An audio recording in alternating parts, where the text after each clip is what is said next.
Petroleum planning and analysis സെല്ലിലെ ഒരു രേഖയുണ്ട്. Crude ഓയിലിന്റെ ഇന്ത്യക്ക് ബാധകമായ വില കണക്കാക്കുന്ന ചാർട്ട്. അതനുസരിച്ച് നവംബറിലെ വില $64.31 ആണ്. എന്നാൽ നവംബർ 27-ന് $63.85 തന്നെ കിട്ടി എന്ന് ആ രേഖയുടെ അവസാനം നൽകിയിരിക്കുന്നു. വമ്പിച്ച വിലക്കുറവ് എന്നൊക്കെ പറയുന്നത് പോലെ ആദായ വില. ഒരു വീപ്പ് എണ്ണ എന്ന് പറഞ്ഞാൽ $158.98 ലിറ്റർ ആണ്. ഒരു ലിറ്ററിന് $0.4 മാത്രം എന്നർത്ഥം. പെട്രോളിന് ഇപ്പോഴത്തെ നിരക്ക് തീരുമാനിച്ചതിന് ശേഷമുള്ള ഏറ്റവും കുറഞ്ഞ വിലയാണിത്. $140 വരെ ഒരു വീപ്പയ്ക്ക് വില ഉയർന്ന കാലത്താണ് ഈ വില നിർണയിച്ചത്. ഈ വില തീരുമാനിച്ചതിന് ശേഷം ആകെ കുറഞ്ഞത് 2 രൂപയാണ്. അത് കഴിഞ്ഞ ലോക്സഭാ തെരഞ്ഞെടുപ്പ് പ്രഖ്യാപിക്കുന്നതിന് 2 ദിവസം മുമ്പ് 2024 മാർച്ച് 15-ന് കുറഞ്ഞത്.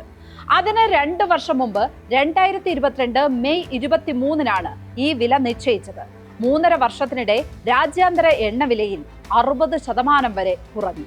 എന്നിട്ടും നമ്മൾ വാങ്ങി വണ്ടിയിൽ ഒഴിക്കുന്ന പെട്രോളിനും ഡീസലിനും വിലയിൽ മാറ്റമില്ല. ഈ തുക എങ്ങോട്ട് പോകുന്നുവെന്നല്ലേ? ഇതാ എണ്ണ കമ്പനികൾ റിഫൈനറിയിൽ നിന്ന് പുറത്തിറക്കുന്ന വിലയുടെ കണക്ക്. $74.95 1 ലിറ്റർ പെട്രോൾ പുറത്തിറക്കുന്നത് എന്ന് ഈ രേഖ പറയുന്നു. 159 ലിറ്ററിനടുത്ത് വരുന്ന ഒരു വീപ്പയ്ക്ക് $64 കിട്ടുന്ന എണ്ണയാണ് ലിറ്ററിന് $74.95 പുറത്തിറക്കുന്നത്. അതിന്റെ കൂടെ ഡീലർ കമ്മീഷനായി $4.42 ഡൽഹിയിലെ വിൽപ്പന നികുതിയായി $15.40 ചേർന്നു.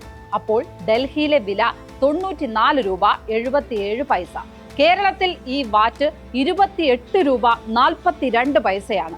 അങ്ങനെയാണ് തിരുവനന്തപുരത്തെ വിലയായ $107.30 തലസ്ഥാന നഗരി എന്ന നിലയിൽ രാജ്യത്ത് ഏറ്റവും കുറവ് പെട്രോൾ വാറ്റുള്ളത് ഡൽഹിയിലാണ്.